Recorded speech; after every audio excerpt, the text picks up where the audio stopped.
There's a story that only a few people can tell. The one of the young footballers failing to fulfill their dream and ending up enslaved. But in Africa, when you talk about football, it's one of the most important sports for us. It's been played everywhere. In people's bedroom, behind their houses, every part of the area we play football. So it's very, very important. I was just playing it for fun. For most of them, the main dream is to reach the European continent. They do everything they can to make it, but most of the time they discover they had been sold a lie by someone who wanted to make money from their hope. The exodus can turn into a new, frightening form of slavery. Most of our people are just thinking of going to Europe to make a living. I think here in Africa, there are a lot of things that we can do to survive and then become great people. Maybe when there is a war and you're trying to escape from your country, that one you can understand them. I don't see any reason why you should travel from your country, whilst you know if you work so hard, you can make it. Because here in Africa, how many Europeans do you see here? They all come here to work and they make it here. So why we the people can't do what they are doing? We can do best and better. People who traveled on the boat to Italy, Spain, and all those places. Yes. A lot of them die, but some succeed. Maybe 20 footballers go through that process. 10 get drowned and die. 5 get dead, they are not able to play football, but 2 plays football. So those 2 that play football, it is the picture that everybody sees. All the people that got drowned, all the people, nobody sees that picture. So those 2 that succeeded will still motivate other people to say, we would go. There's this man who came along and he says that, oh, I have an offer for you. So you have to come, so I'll take you to Ecuador. When the agent came, I just said that, okay, if that is so, then I'm ready for you. So if I'm ready to go, that person will take care of the flight tickets and everything. And he has offered the man that if we go and we make it, the man will take 20% of everything that we get. That's what made me accept his offer. Kennedy is a talented footballer. Like him, many players, often teenagers, believe in intermediaries purporting to be football agents. He was convinced to fly to Oman, to Morocco, and finally to Ecuador, before giving up his dream. He was saying that we meet the club president if we got over there. Our visas are wrong, so they have to detain us and do further investigation before they can bring something out. On his first journey abroad, Kennedy was taken into custody for 1 month in Muscat, the capital of Oman. He understood he was scammed for the first time. Where we are, we don't have access to call anyone. All you have to do is you have to just wait. They were asking, so what are we going to do? And I consulted the other 2 and we have to come back to Ghana. And the second time was in Morocco. Well, with this one, I think I got through him through a friend. That guy has played one of the big clubs in Ghana before. So he was based in there, he was playing the team. Through him, he says I should contact this man.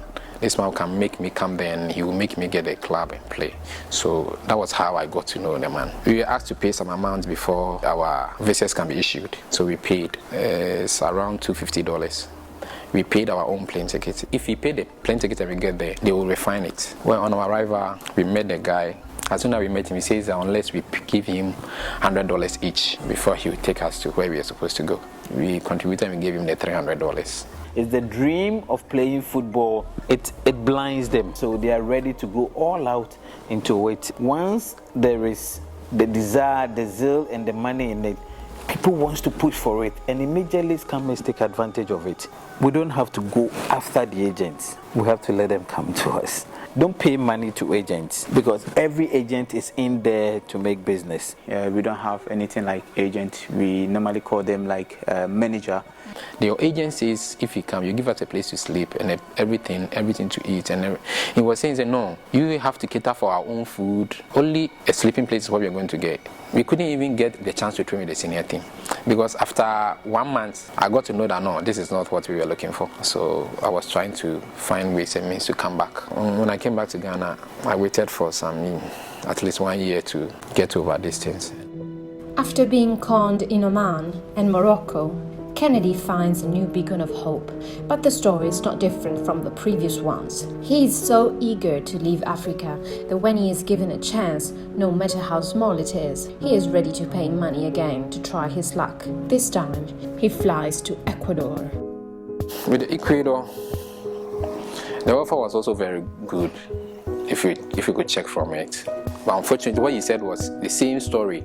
You people have to pay your own hotel bills, your own food, your own transportation till you are signed. And you got like, I get another one again. 2 days, we stayed in the hotel, we didn't do anything. I called the agent here in Ghana to complain to him what is going on. He said that we shouldn't worry, the man is setting things up. So for about 2 months time, and as the agent, we have been here for 2 months, nothing is happening. We don't see, we are wasting our time and everything here. And he says, yes, he's waiting for the man to send him money. And I said, what money? He says, oh, he talked to our agent that there's some money they have to transact. I said, oh, he never told us that. He said that footballers, normally when we can, it's not that it's supposed to be. If they could do anything, we have to pay them. And I said that, no, we didn't come here to pay. We came here to play. After I decided, no, I just came back to Ghana and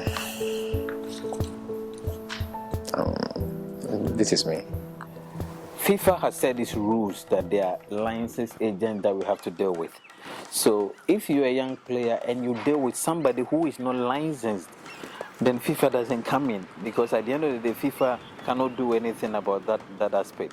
So I think that is the education that has to go out more for people to know that you cannot deal with people without license. So people who are doing the scam are not agents. They are taking advantage of the desire of the boys and the zeal to play football. Football scams are not so infrequent in Africa. Kennedy was lucky because he had enough money to come back home. Most of them don't. It is not rare to see them stranded in foreign countries, hoping that one day they will be able to collect enough money to get home. The victims of football trafficking, having lost all their savings to overcome financial expenses, can be easily enslaved by the fraudster that will put pressure on them. But what are the differences that mark European football compared to the African one? Is there a reason that supports all this eagerness to move abroad?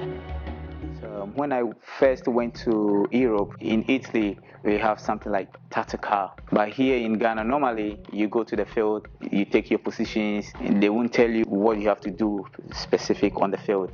You just do what you know. I think we need good coaches, good pitch for the players, because it also counts when you don't have the best or the quality field. You can't see the best of the players.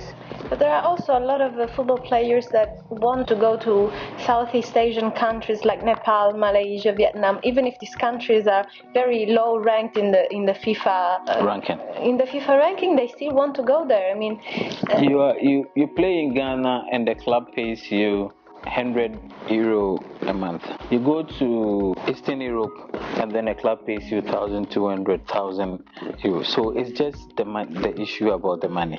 And then secondly too, they think that when they are already in there in Europe, Eastern Europe, Asia, once they are there, it's easy for them to get into mainstream Europe to be able to play football. It's the dream and the desire for them to play football. So anything possible, we are ready to do anything.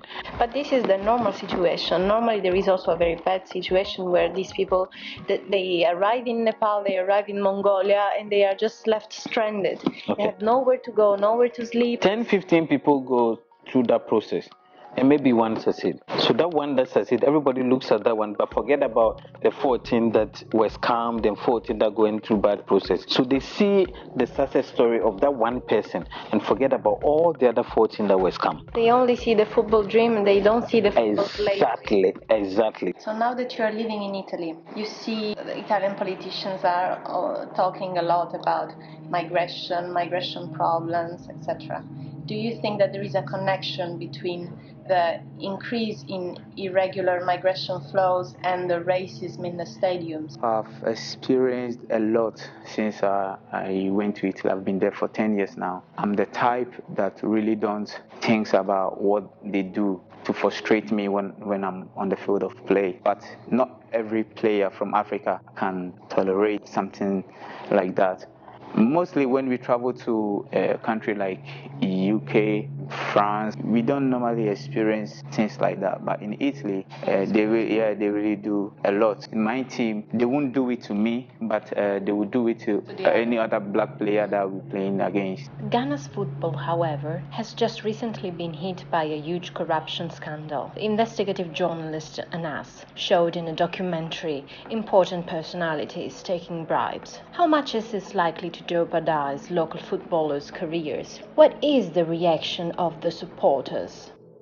In Africa, a lot of people really do corruption in football, and this is something that is going to put a stop to it, because they will never know who is coming to them or who is going to do an investigation about them. A fan will go to the stadium thinking his team is going to win and not knowing they fixed everything already. People support their teams with their heart, so I don't think you should go there and then sell a match, and then at the end it will create confusion between the fans. So after what you're telling me, do you think that this corruption scandal in Ghana will push people more to go to pursue their dream in Europe for football? No, I don't think that would link to that, because this mostly has to do with the administrators of football. And this so people will still believe in football, in local football? Yes, I'm sure that if it depends on how the government handles it and how finally they clean the FA.